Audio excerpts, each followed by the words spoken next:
नमस्कार दोस्तों, मैं हूँ राय। आपका अपने यूट्यूब चैनल राय ऑनलाइन अकेडमी पर हार्दिक स्वागत करता हूँ।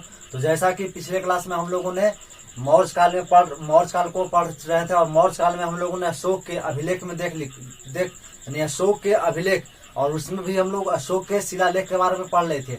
बृहद शिलालेख और लघु शिलालेख हम लोग कंप्लीट कर चुके थे। तो आज अशोक के हम लोग अभिलेख में कौन सा अभिलेख देखेंगे? तो स्तंभ अभिलेख को आज कंटिन्यू हम लोग करेंगे, है ना। तो आज हम लोग स्तंभ लेख को समाप्त करने का प्रयास करेंगे। आज हम लोग समापन कर देंगे किसका? तो स्तंभ लेख का समापन कर देंगे। तो हेडिंग में लिखिए स्तंभ लेख, यानी अशोक का स्तंभ लेख। अशोक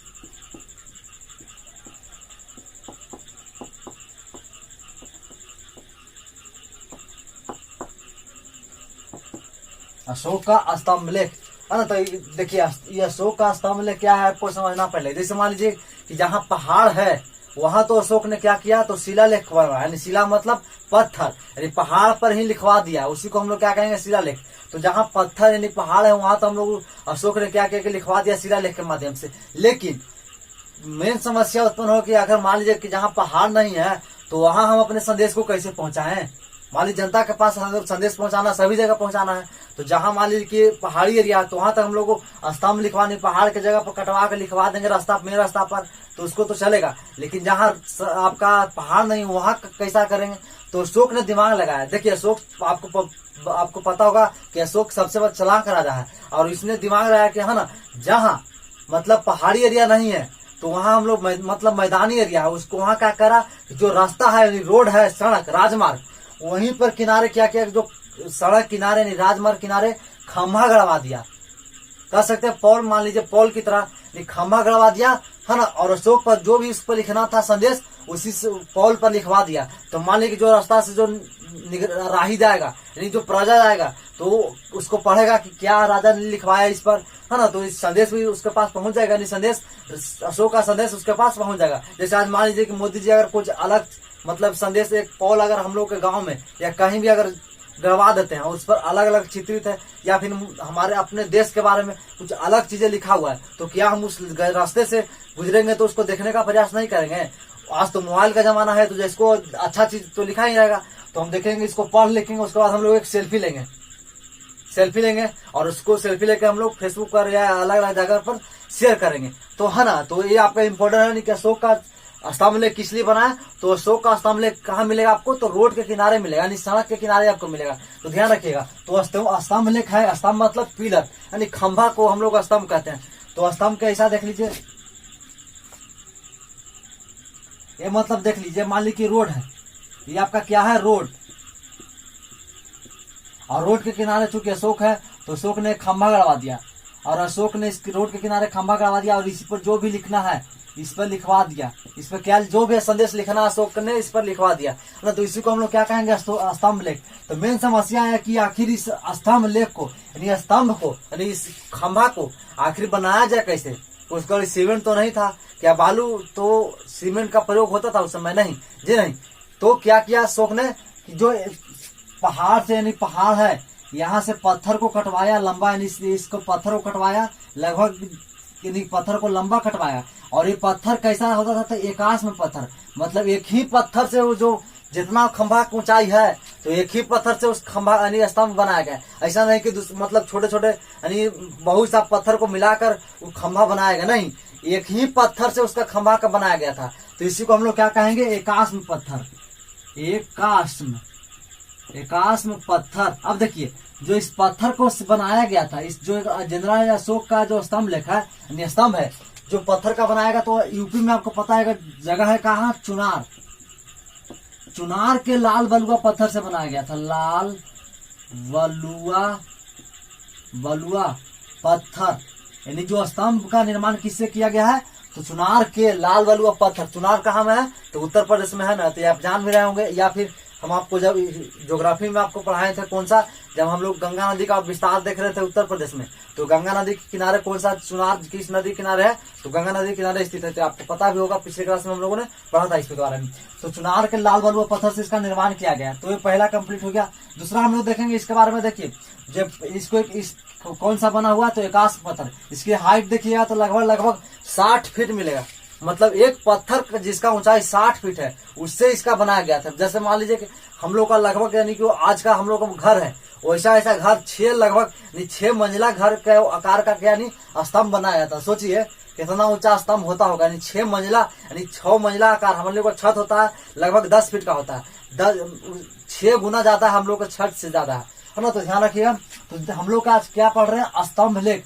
तो हम लोग स्तंभ लेख को स्टार्ट करेंगे। तो ये आपका बेसिक रूप था कि स्तंभ किसे कहते हैं, स्तंभ का निर्माण कहाँ किससे किया गया और स्तंभ का कैसा कैसा क्लास आपको है ना। तो उसके बाद हम लोग क्या देखेंगे, अब देखिए स्तंभ लेख की संख्या है, यानी अशोक के स्तंभ लेख की संख्या कितनी है, 7। कितनी संख्या है, 7 है। कितने जगह से मिला है, तो 6 जगह से मिला है। 7 क्या है, तो अशोक के इस स्तंभ पर 7 बात को लिखा गया है। मतलब संख्या उसी को हम लोग कहते हैं। संख्या मतलब अशोक के उस स्तंभ पर 7 बात लिखा गया। और जो स्तंभ लेख देख रहे हैं अलग अलग कितनी जगह से मिला है, तो 6 जगह से मिला है। कौन कौन जगह से मिला है, तो ध्यान में रखिएगा। आपको बता फिगर चाहिए आपको।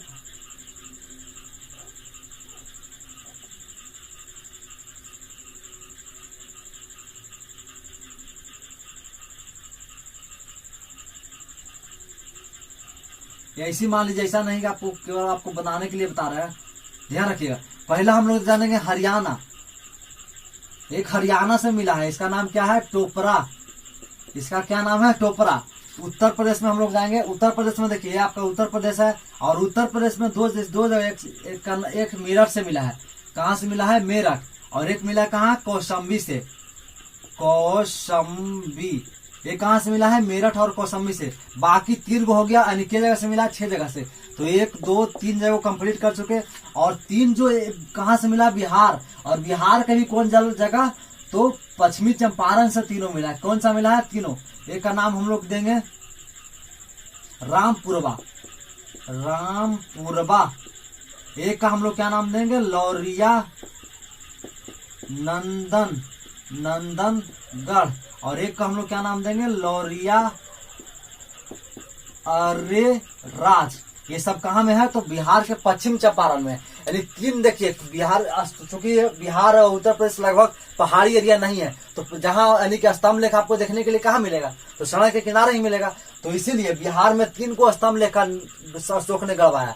कौन कौन, तो बिहार के कौन सा क्षेत्र, तो चंपारण। चंपारण में भी कौन, तो पूरा पंजाब का पश्चिमी चंपारण। पहला रामपुरवा, लौरिया नंदनगढ़ और लौरिया अरेराज। 3 कंप्लीट आ गया। यानी अब देखिए कितनी जगह से अशोक के स्तंभ लेख मिले हैं, तो 6 जगह से। पहला टोपरा, मेरठ, कौशाम्बी, और ये दोनों कहा, उत्तर प्रदेश का है। बाकी तीनों बिहार से। अब देखिए जब तुगलक वंश का राजा है कौन, तुगलक वंश का राजा है कौन, फिरोज शाह तुगलक। ये हम लोग यानी जब हम लोग मेडाइवल पढ़ेंगे, यानी मेडाइवल हिस्ट्री, तो इसके बारे में डिटेल रूप से पढ़ेंगे, जानेंगे भी। लेकिन आपको एक बता देते हैं, है ना, ये अशोक से रिलेटेड सब क्वेश्चन है, तो बता देते हैं। तो एक तुगलक वंश का राजा कौन है, फिरोज शाह तुगलक।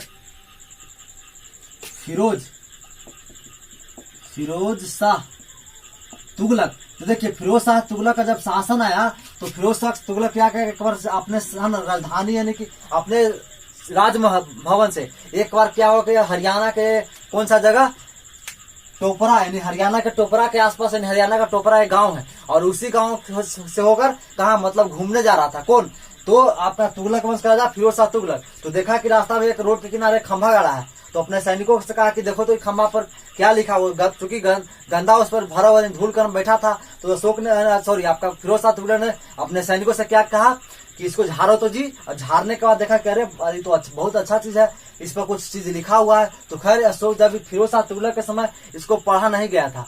ध्यान रखिए कि जब जो इस चीज पे लिखा हुआ था उसको पढ़ा नहीं गया था, ध्यान रखिएगा। अब देखिए जो पत्थर का है ना, इस पत्थर पर इतनी चीज नहीं है, इस पत्थर पर पॉलिश बनाया गया, क्या, दर्पण। जो दर्पण बद पॉलिश किया गया था। ऐसा नहीं कि केवल खाली पत्थर है, ये पत्थर पर दर्पण चढ़ाया गया था। मतलब अगर इसके सामने आप जाइएगा तो आपको फिगर नहीं, आपको चेहरा दिखाई देने लगेगा। तो ऐसा इसका था। तो जब फिरोज शाह तुगलक ने देखा कह रहा है तो अच्छा चीज है, तो अपने हम चलो अपने राजमहल में ले चलो। तो फिरोज शाह तुगलक ने टोपरा यानी हरियाणा के टोपरा स्तंभ को कहाँ लेकर चल गया, तो दिल्ली में, यानी इसको कहाँ पहुंचाया, दिल्ली में। दिल्ली। फिर कुछ समय बाद जब उत्तर प्रदेश में घूमने गया कौन, वही फिरोज शाह तुगलक, तो देखा कि मेरठ में भी एक ऐसा ही जो जब सेम सेम जस्ट लाइक ऐसा, तो टोपरा का जैसा एकदम देखने में भी और वैसा ही लिखा चीज भी है। तो इसको भी ले आए कहाँ कहाँ, किसको भी ले चलो कहाँ, एकदम टोपर मेरठ के उठा के कहाँ ले आए, दिल्ली। यानी फिरोज शाह तुगलक ने टोपरा के स्तंभ लेख और मेरठ के स्तंभ लेख को कहाँ पहुंचाया, तो दिल्ली में स्थापित किया। तो ये कंप्लीट हो गया। अब देखिए जब मुगल वंश हम लोग पढ़ेंगे तो अकबर का शासन आएगा। अकबर, जब अकबर का शासन आएगा तो बच गया कौन, उत्तर प्रदेश में कौशाम्बी। तो कौशाम्बी के स्तंभ लेख को कहाँ पहुंचा देगा, प्रयागराज में। प्रयागराज यानी अकबर ने कौशाम्बी का स्तंभ लेख को कहाँ स्थापित किया, तो प्रयागराज में। इसी को इलाहाबाद कहते हैं। तो देखिए ये इंपॉर्टेंट है। देखिए अशोक प्रयागराज का स्तंभ लेख, प्रयागराज का स्तंभ लेख के आपके बारे में बता रहा हूँ। प्रयागराज का स्तंभ लेख पहले कहाँ स्थापित था, तो ये आपका कौशाम्बी में, लेकिन अकबर ने इसको कहाँ पहुंचा दिया, तो प्रयागराज में स्थापित कर दिया, है ना। तो ये ध्यान रखिएगा। अब इसको नाम क्या हम लोग रखेंगे, तो प्रयागराज का स्तंभ लेख। तो प्रयागराज का स्तंभ लेख का निर्माण किसने किया, तो अशोक ने। तो अशोक ने इस पर लिखवा लिया, जैसे देख लीजिए इस पर अशोक ने क्या किया, अपना जो भी अभिलेख था उसको लिखवा दिया। तो कुछ जगह ऐसा नहीं कि पूरा अशोक ने लिखवा दिया। अशोक चालाक राजा था, इसने कुछ जगह छोड़ दिया। यानी इतना तक अशोक ने अपने आप में जो भी संदेश लिखना था लिखवा दिया। जब गुप्त वंश का राजा यानी गुप्त वंश का साम्राज्य आएगा, गुप्त वंश का शासन आएगा, तो गुप्त वंश का एक राजा है कौन, समुद्रगुप्त ने इस अभिलेख में जो बचा जगह था उस पर भी अपना कुछ अभिलेख लिखवाया। इतने नहीं, जब समुद्रगुप्त के बाद कौन आएगा, मिडाबल में हम लोग पढ़ेंगे अकबर। तो अकबर ने भी इस पर नाम अपना कुछ अभिलेख लिखवाया। उसके बाद इस अकबर के बाद कौन, जहांगीर ने भी इस पर लिखवाया। तो ध्यान रखिएगा। यानी प्रयागराज के स्तंभ लेख में किन राजाओं का अभिलेख मिलता है, तो पहला अशोक का, उसके बाद गुप्त वंश का राजा का आपका समुद्रगुप्त का, उसके बाद किसका, तो आप देख लीजिए हाँ अकबर का, और उसके बाद जहांगीर का। 4 राजा का अभिलेख मिलता है। तो यहाँ तक आपका बृहद स्तंभ लेख हम लोग कंप्लीट कर चुके हैं। किसका, तो अशोक का। उसके बाद हम लोग देखेंगे लघु स्तंभ लेख। लघु स्तंभ लेख, देखिए लघु स्तंभ लेख किसे कहेंगे, तो ऐसा स्तंभ लेख जिसमें 7 से कम, यानी जिसकी संख्या 7 से कम हो। क्या हो, 7 से कम। वो ऐसा अभिलेख यानी वो ऐसा स्तंभ लेख जिसकी संख्या 7 से कम हो, उसको हम लोग क्या कहेंगे, लघु स्तंभ लेख। यहाँ तक कंप्लीट। देखिए स्तंभ लेख, लघु स्तंभ लेख में हम लोग को 4 पढ़ना है। पहले हम लोग देखेंगे निगाली सागर। क्या, निगाली सागर। पहला हम लोग देखेंगे क्या, निगाली सागर। तो देखिए निगाली सागर आखिर है कहाँ, तो ये नेपाल का जगह है। नेपाल का जगह कौन सा है, तो निगाली सागर। ये आपको याद भी रखना, न से नेपाली और न से निगाली सागर। तो ये कहाँ है, नेपाल में,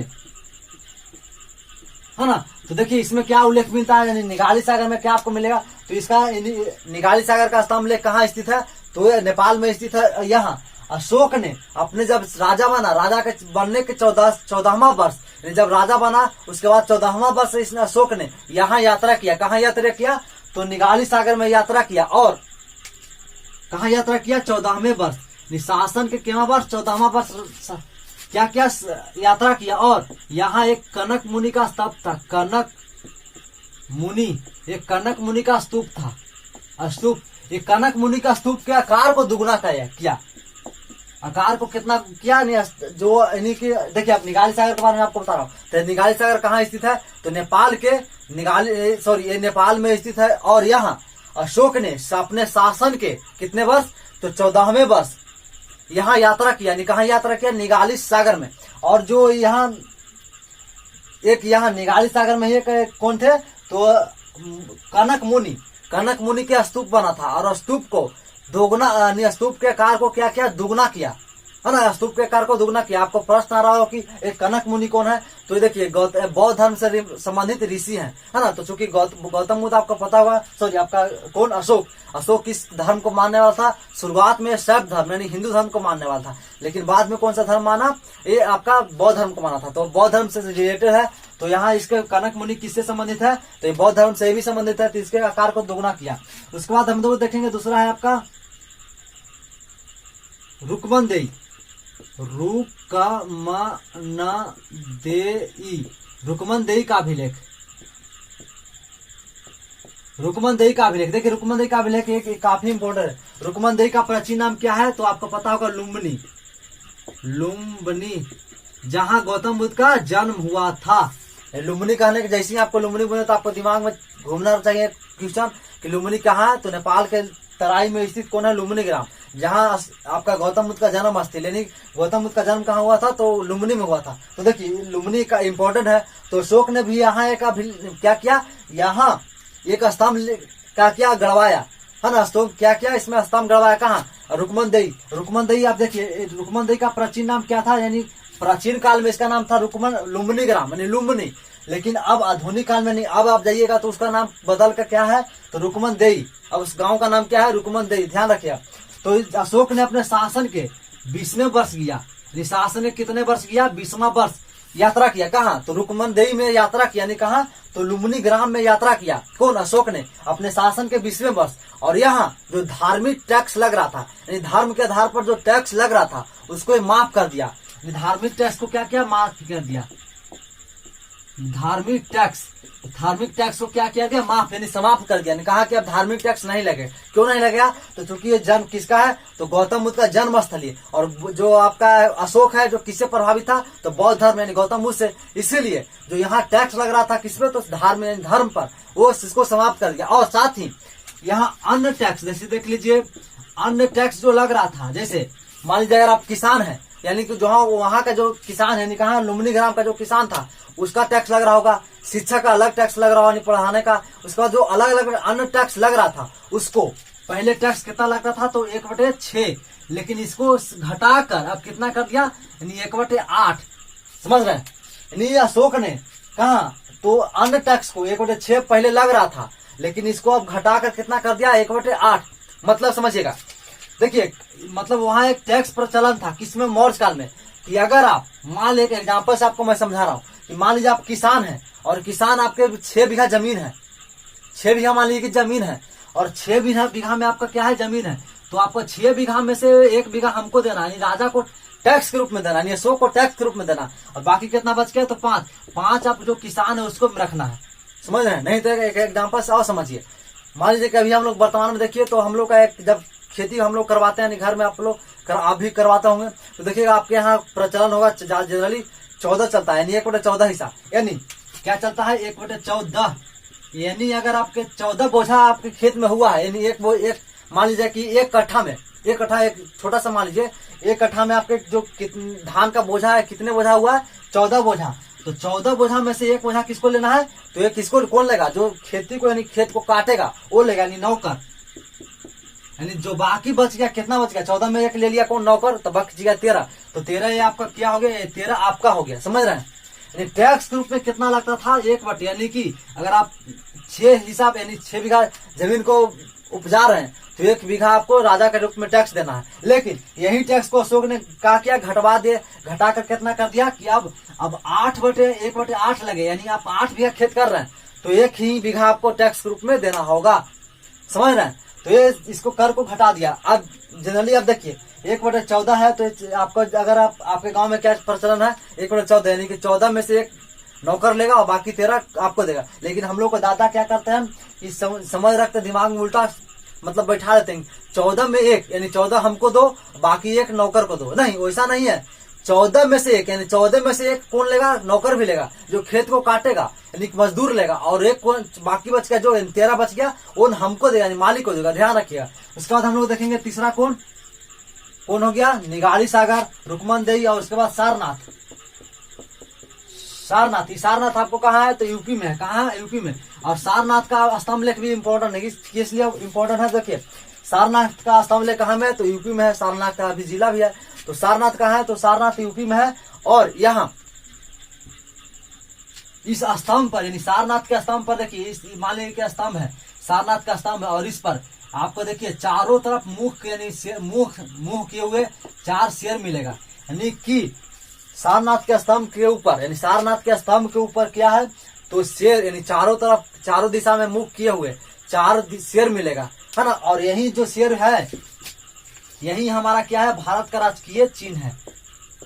क्या है, भारत का राजकीय चिन्ह, यानी भारत का राजकीय चिन्ह कहाँ से लिया गया, सरनाथ का। जैसे मान लीजिए कि आपको कहीं आप देखे होंगे भारत सरकार लिखल, सरकार, तो देखिएगा इस तरह से आपको, मान लीजिए आपको बना रहा हूं मैं, है ना, इस तरह से आपको चारों तरफ मुंह यानी मुंह किए हुए 4 शेर मिलेगा। तो ये आप कंप्लीट हो गया। उसके बाद एक और आपको मिलना है प्रयागराज का, प्रयागराज का स्तंभ लेख। प्रयागराज का स्तंभ लेख भी इंपोर्टेंट है। प्रयागराज कहाँ में है, तो उत्तर प्रदेश में। प्रयागराज कहाँ में है, तो उत्तर प्रदेश में, ध्यान रखिएगा। तो है ना, प्रयागराज कहाँ में है, उत्तर प्रदेश में। और प्रयागराज इसलिए इंपोर्टेंट है कि देखिए प्रयागराज में जनरली है ना, प्रयागराज इसलिए इंपोर्टेंट, जो प्रयागराज में अशोक के पत्नी का नाम मिलता है, अशोक के पत्नी का नाम उल्लेख मिलता है, इसीलिए अशोक के पत्नी का नाम किस में मिलता है, तो प्रयागराज के स्तंभ लेख में। और इसीलिए इसको हम लोग क्या कहते हैं, रानी का अभिलेख। रानी का अभिलेख क्या हम लोग कहते हैं, रानी का अभिलेख। यानी किसको रानी का अभिलेख कहते हैं, तो किसको हम लोग कहते हैं, तो प्रयागराज के। अब रानी के, इसमें रानी का भी नाम होगा, तो रानी का नाम है क्या, कारूबारी। क्या नाम है, कारूबाकी। इसमें रानी का नाम क्या है, कारूबाकी। ऐसा नहीं कि कारूबाकी अशोक का कई पत्नी था, ऐसा थोड़ी है कि चूंकि राजा है तो बहुत सा विवाह कर सकता है। यानी कि इसमें क्या है, पत्नी का नाम क्या है, कारूबाकी। और इसमें एक इसकी बेटा है कारूबाकी, जिससे उत्पन्न संतान का भी एक नाम है, इसका नाम क्या है, तिब्बर। और इतने नहीं, इस स्टैम्प पर जो पेंटर है, जैसे मान लीजिए अगर आप कोई गाड़ी लेता है या कहीं पेंटिंग करता है, देखिए दीवार में अगर पेंटिंग करेगा ना, तो एक कोस्ट में देखिए, मान लीजिए कि पेंट है, यानी कि अगर पेंटर है तो इस तरह से दीवार है, तो यहाँ जो भी पेंट करेगा वहां अपना लिख देता नाम, शहबाज पेंटर, दिखता है कि नहीं, शहबाज पेंटर। उसी प्रकार इसमें पहली बार इसमें पेंटर का भी नाम है, इसमें तो प्रयागराज का स्तंभ लेख में पेंटर का नाम क्या है, चापड़।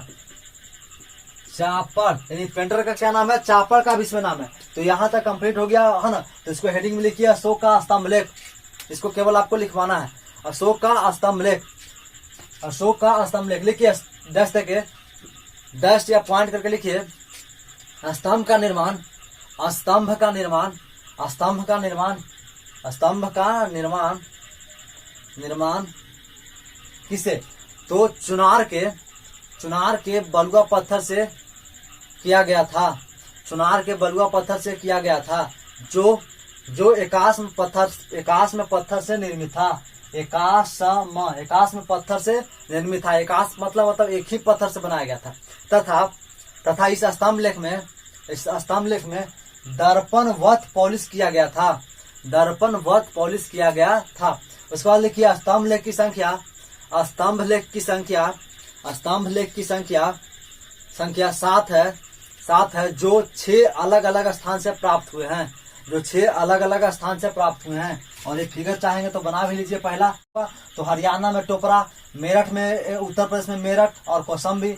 बाकी 3 है कौन, तो बिहार के पश्चिमी चंपारण में रामपुरबा, लौरिया नंदनगढ़ और लौरिया अरे राज। ये कंप्लीट हो गया। इतना आप जगह छोड़ दीजिएगा। उसके बाद है ना 10 लाइन आप छोड़ दीजिए। उसको फिगर में देखिए, आप फिगर में आप जितना अच्छा से बनाइएगा ना, तो आपको याद दिमाग में बढ़ जाता है। लिखने का कम प्रयास कीजिए, आप फिगर ज्यादा बनाने का प्रयास कीजिएगा। फिर उसके बाद देखिए, इसी में डैश के लिखिए, आगे डैश के लिखिए, फिरोज शाह तुगलक ने टोपरा और मेरठ के स्तंभ लेख को दिल्ली में स्थापित किया। उसके बाद डैश के लिखिए, आगे पॉइंट करके, अकबर ने कौशाम्बी के स्तंभ लेख को प्रयागराज में स्थापित किया। उसके बाद अगला पॉइंट करके लिखिए, प्रयागराज के स्तंभ में सबसे पहले कौन, तो बनाया किसने, तो अशोक ने। तो लिखिए अशोक। उसके बाद समुद्रगुप्त। उसके बाद कॉमा दे के लिखिए अकबर और जहांगीर का अभिलेख मिलता है। तो ये आपका बृहद स्तंभ लेख कंप्लीट। उसके बाद हेडिंग लिखिए लघु स्तंभ लेख। तो लिखिए वैसा स्तंभ लेख जिसकी संख्या 7 से कम हो। ये कंप्लीट हो गया। उसके बाद पहला हेडिंग लिखिए निगाली सागर स्तंभ लेख। लिखिए यह नेपाल में स्थित है। यह नेपाल में स्थित है। और यहाँ अशोक ने शासन अपने शासन के 14वें वर्ष यात्रा किया। 14वें वर्ष में यात्रा किया और यहाँ कनक मुनि के स्तूप के आकार को दुगना किया।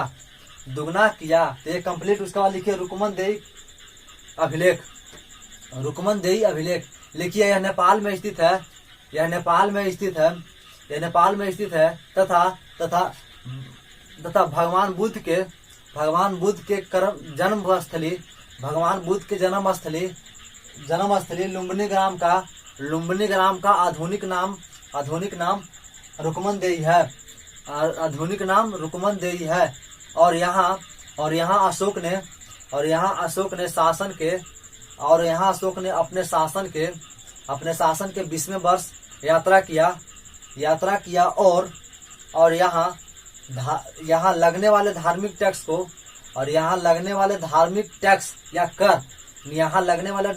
कर को माफ किया और अन्य कर 1/6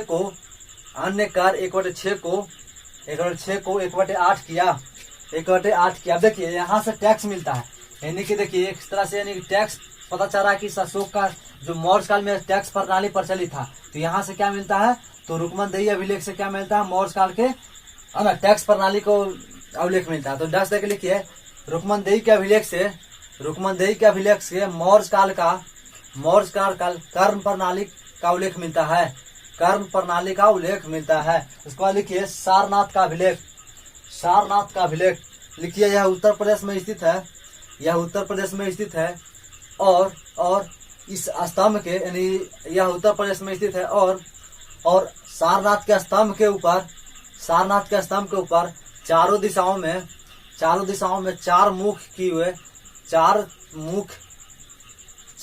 में चार शेर की मुख बनाया गया है तथा भारत का राजकीय चिन्ह सारनाथ के स्तंभ से लिया गया है। भारत का राजकीय चिन्ह कहाँ से लिया गया है, तो सारनाथ के स्तंभ लेख से लिया गया है। उसके बाद लिखिए चौथा प्रयागराज का स्तंभ लेख। लिखिए यह उत्तर प्रदेश में स्थित है और इसमें अशोक के पत्नी का उल्लेख मिलता है। इसलिए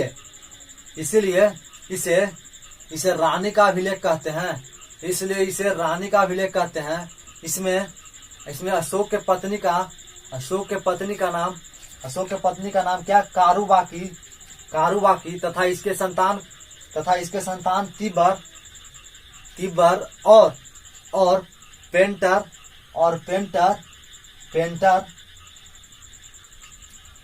चापड़ का उल्लेख मिलता है। तो ये आपका अशोक का क्या होगा, स्तंभ लेख कंप्लीट हो गया। बाकी आपका बच गया क्या, गुहा लेख। उसको एक क्लास में हम लोग निपटा देंगे। तो है ना, अगर क्लास हमारा अच्छा लगा तो वीडियो को अधिक से लाइक कीजिए, शेयर कीजिए, कमेंट कीजिए। फिर मिलेंगे हम लोग नए क्लास और नए टॉपिक के साथ। तब तक के लिए जय हिंद, वंदे मातरम।